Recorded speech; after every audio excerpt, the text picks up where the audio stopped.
Vamos a hablar con alguien que ha investigado, que ha escrito sobre esto y que tiene grandes conocimientos sobre este tema. Me refiero a Eduardo Salcedo Albarrán. Él es escritor de narcotráfico, corrupción y Estado y también es un investigador del tema. Eduardo, ¿cómo le va? Muy buenos días. Muy buenos días, Jaime. Muchas gracias por la invitación. Eduardo, partiendo un poco sobre la reconfiguración que se ha hecho alrededor del narcotráfico, del crimen organizado en este 2014, la evolución que ha tenido el crimen organizado desde los 70s, 80s, ¿qué nos puedes platicar sobre esto? Pues que en este momento nos estamos enfrentando a unas condiciones de complejidad impresionantes, que sin precedentes, que no habíamos podido entender sino hasta ahora que comenzamos a ver los efectos reales en términos de violencia, en términos de desaparición masiva y sobre todo en términos de infiltración masiva en las esferas aparentemente legales de la sociedad. Estoy hablando de la política y de la economía. Es una complejidad que nos está desbordando en la región, como muy bien lo decías. Eduardo, no se puede entender el crecimiento del narcotráfico sin que de la mano crezca la corrupción y sin que de la mano se penetren a entidades gubernamentales y de ahí caminen hacia otras esferas. Así es, así ha sido el narcotráfico y esta es la historia, no tan solo en México, sino en el mundo. Correcto, tienes toda la razón. Mira, para ponerlo, digamos, en blanco y negro, básicamente la mafia y el crimen organizado sin el Estado no puede existir. Cualquier grupo de crimen organizado del que estemos hablando, ya sea de narcotráfico, porque tenemos que comenzar a reconocer que en México no estamos enfrentando únicamente el problema de narcotráfico, sino pues una gama muy amplia de problemas de crimen organizado. Estos grupos, sin los recursos políticos y económicos que proporcionan, digamos, líderes sociales, empresarios, banqueros, pues básicamente no podrían existir, se ahogarían. Entonces, eso que acabas de decir es exactamente la realidad de lo que estamos presenciando, como te decía, no solo en México, sino básicamente en todo el hemisferio occidental, en Europa oriental, en África occidental, etcétera. Dentro de las tácticas y dentro de las estrategias para la lucha contra el narcotráfico, mucho se habla de atender y de seguir el dinero. Ahí donde se encuentra, porque golpeando a las organizaciones a través de sus finanzas podría ser un golpe muy certero y mucho más efectivo que atacándolos directamente como lo hacen otros de las fuerzas, como lo que ocurrió aquí al inicio, que fue una lucha frontal contra ellos. Correcto. En lugar de generar una inteligencia financiera y atacar los cimientos para que ellos no tengan este círculo y comiences a secarlos vía financiera. Ahí donde estamos fallando, tanto autoridades nacionales aquí en México como internacionales, porque el tema permea alrededor del mundo. Correcto, tal cual como lo acabas de decir, estamos fallando en el hecho de que los diseñadores de política y las agencias de seguridad, no solo en México, sino en la región, siguen concentradas básicamente en la estrategia de capturar capos. Y eso, como de manera muy acertada lo acabas de mencionar, pues tiene un efecto, digamos, inmediato de modificación de la estructura criminal, porque cambian las cadenas de mando, pero en el mediano y en el largo plazo eso es totalmente insuficiente para llegar a una desarticulación, para desarticular las estructuras criminales. Entonces es totalmente necesario comenzar a prestar atención a las estructuras políticas y a las estructuras económicas que sustentan y permiten que sigan existiendo y que sigan perdurando estas redes criminales, más allá de la captura de sus capos. Entonces es totalmente indispensable contar con una inteligencia financiera muy robusta, que permita cooperación y que permita comunicación entre agencias de investigación de varios países y sobre todo también prestar atención a las estructuras políticas, porque mira, es digamos relativamente sencillo entender que el crimen organizado necesita lavar dinero y necesita establecer relaciones con sectores económicos legales de la sociedad, lo que ya todos conocemos como empresas de fachada, operaciones cambiarias para poder lavar su capital económico. Pero esto mismo sucede también con el capital político. Es decir, los grupos de crimen organizado necesitan favores políticos, necesitan contar con el apoyo de líderes políticos y para eso pues establece toda una estructura política que sustenta la existencia de estos grupos de crimen organizado que operan en México y que pues están ahogando a seguridad. Estamos platicando con Eduardo Salcedo Albarrán. Él es escritor e investigador del crimen organizado, sobre temas del crimen organizado. Eduardo, sin hacer apología de los criminales, los criminales a lo largo de los últimos tiempos han cambiado sus códigos. Yo recuerdo que antes, donde había mujeres, donde había niños, existían códigos de la mafia propia, donde no atacaban a esos lugares, a esos estratos de la sociedad. Hoy ya vemos que es parejo, y quienes se ponen enfrente de ellos, sin importarles, los atacan o los afectan, o en su caso los liquidan. Esto ha cambiado a lo largo de los años por la inercia que se tiene y porque los capos que llegan más jóvenes, sin las preparaciones que se tenían antes o sin los códigos que se tenían antes. Correcto, y básicamente eso obedece a que las redes de crimen organizado actuales ya no se caracterizan por una jerarquía piramidal tan rígida y tan estricta como lo que sucedía, digamos, en la mafia italiana, o como lo que incluso se observaba aún en el cartel de Medellín, para poner un ejemplo, con Pablo Escobar. Lamentablemente, hoy en día se sigue teniendo la idea de que lo que opera en México primero son carteles del narcotráfico, cuando en realidad no son carteles del narcotráfico propiamente dicho, son estructuras, son redes de crimen transnacional no limitadas al narcotráfico, y ya no tienen esta estructura piramidal con un capo único que concentra todo el poder de decisión, sino que actualmente estamos enfrentando y estamos padeciendo el efecto de redes mucho más horizontales, descentralizadas, que por lo tanto son mucho más difíciles de desarticular. Uh-huh. Si bien lo recuerdas, el cartel de Medellín básicamente colapsó en 1993 con la desaparición de Pablo Escobar. Sí. Eso ha llevado a crear el mito de que en México o en muchos otros países es posible capturar o dar de baja a un capo, y que eso va a llevar a la desarticulación total de la estructura criminal. Y lo cierto es que no es así, porque no va a ser posible capturar, digamos, a un líder de los Zetas, que va a conducir a la total desarticulación de la estructura de los Zetas, porque los Zetas hoy día actúan de una manera totalmente descentralizada, con subredes relativamente autónomas, que no solamente operan en México, sino conforman un eje criminal a través de todo Centroamérica, y siguen bajando por Sudamérica, por toda la región. Entonces, ese cambio de estructura, ya no de manera piramidal, cartelizada, con un capo único, sino ya ahora de manera descentralizada y totalmente transnacional, pues ha llevado a que el comportamiento del grupo como tal cambie radicalmente, como muy bien lo dices.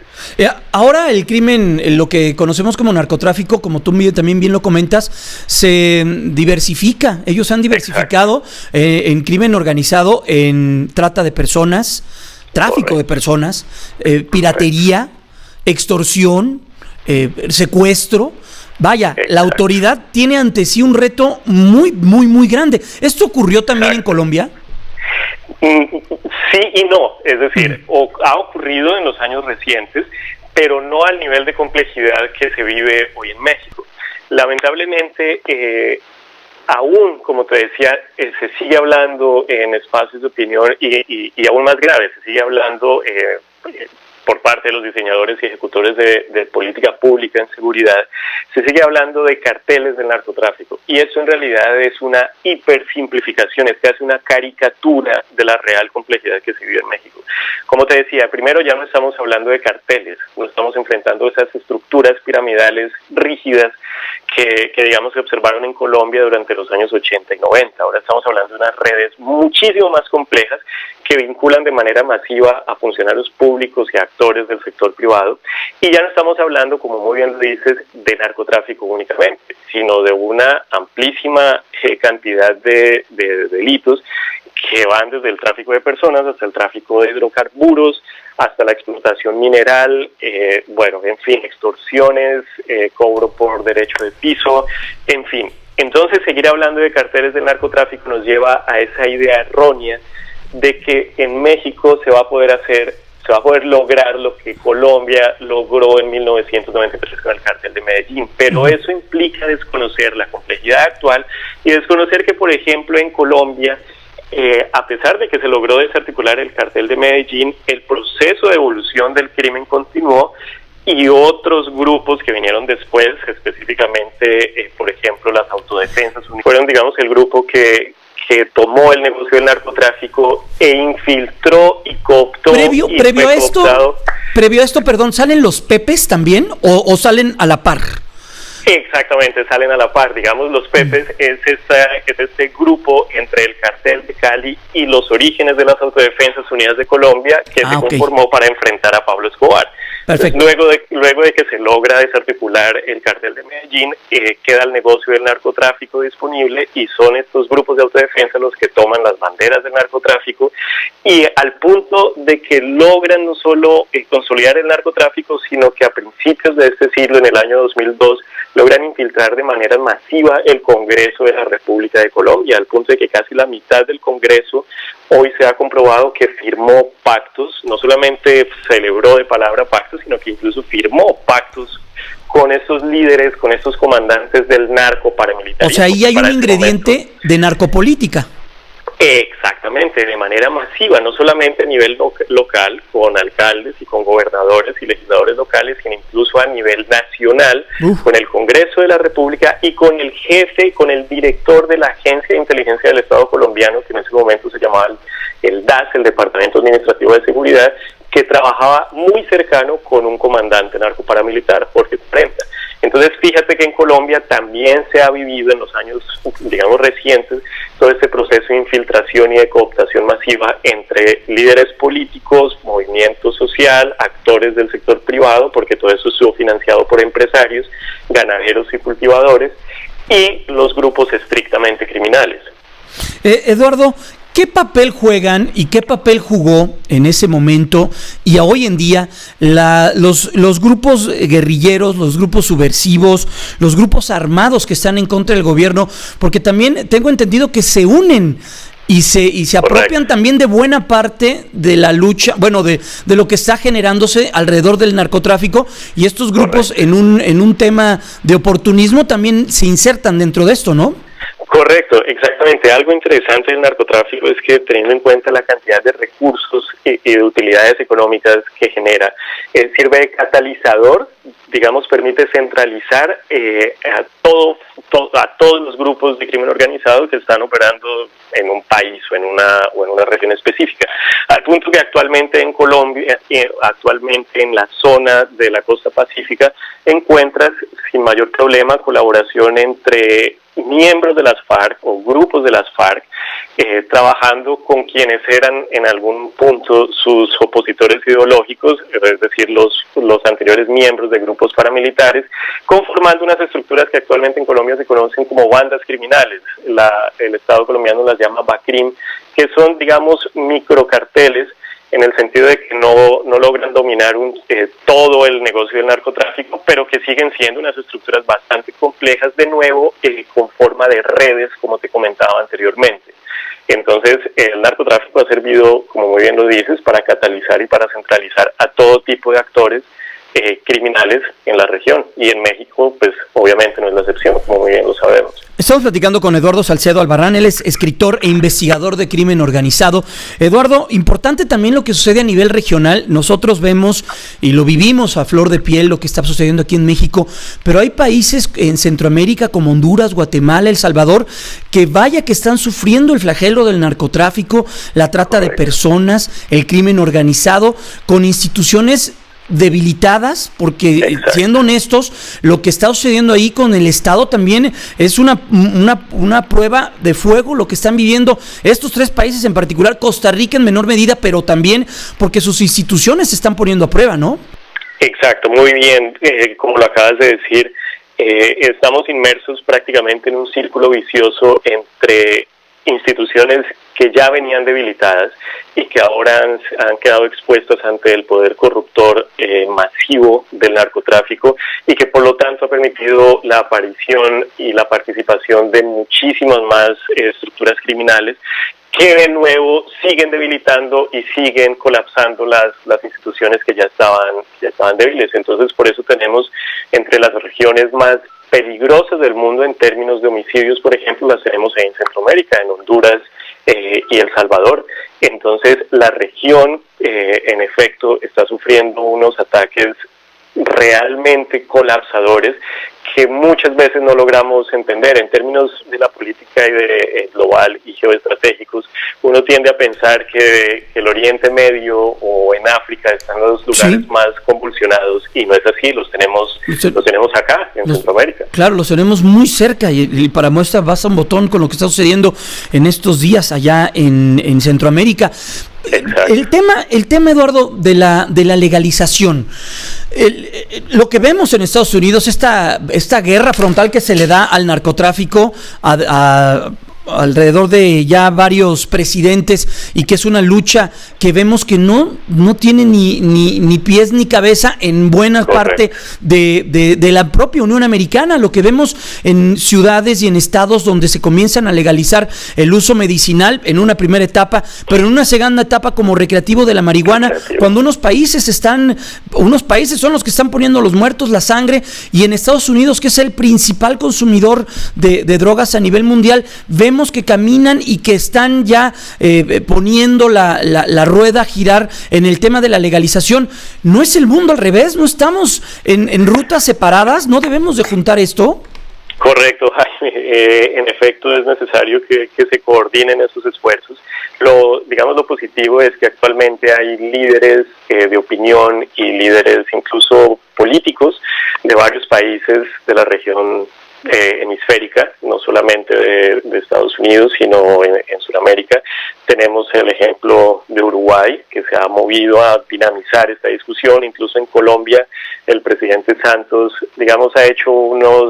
ha promulgado unas opiniones un poco medidas y discretas, pero ya proponiendo el tema de la legalización. Lo importante de todas maneras es que hay que entender que incluso si se llega a legalizar la droga, o digamos la droga, porque no se va a llegar a este escenario en el mediano plazo, sino al menos la marihuana, el consumo, regular el consumo de la marihuana.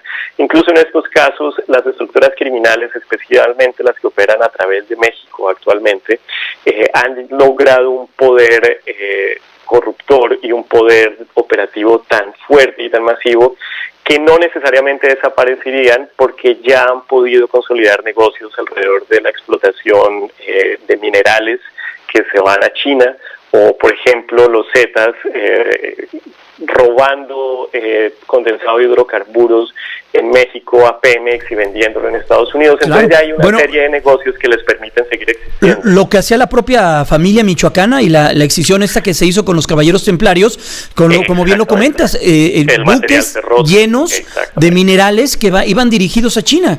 Exactamente. Entonces ya estas redes de crimen que se han articulado han logrado una capacidad de operación tan amplia y tan compleja que incluso quitarles el negocio de la marihuana, suponiendo, digamos, en un caso hipotético, que en varios estados de Estados Unidos se comience a consumir de manera masiva la marihuana producida en Estados Unidos de manera legal y no la producida por narcotraficantes mexicanos. Incluso en este caso, incluso en este escenario hipotético, hay otros negocios que les están proporcionando muchísimos recursos económicos que les van a permitir seguir existiendo a estas redes criminales.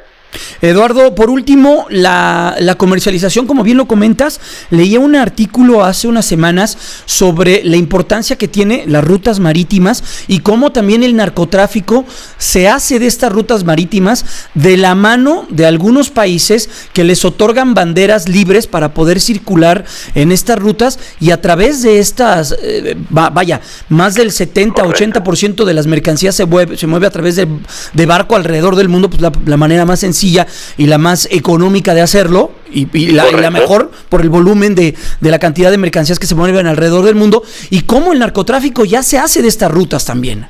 Correcto, exactamente. En términos geoestratégicos y de geopolítica, México, por obvias razones, a los narcotraficantes está pegado a Estados Unidos, al principal consumidor de drogas ilegales. Entonces, pues digamos, a los narcotraficantes mexicanos les va a quedar más fácil mover la droga por medios terrestres. Pero en esta medida a otros grupos narcotraficantes, a otras estructuras criminales, especialmente ubicadas en Colombia y en Perú, estas estructuras han buscado moverse hacia el mercado especialmente europeo. Perfecto. Y para tal efecto, entonces, se han establecido unas rutas marítimas especialmente hacia África Occidental, hacia Senegal, Guinea, Costa de Marfil, y eso ha permitido la consolidación de unas rutas marítimas bastante complejas que mueven y abastecen prácticamente de los mercados internacionales, todo el mercado europeo. Pues Eduardo Salcedo Albarán, escritor de Narcotráfico, Corrupción y Estado, investigador de este tema. Muchas gracias por atender esta comunicación y estaremos en contacto contigo. Bueno, gracias, Jaime.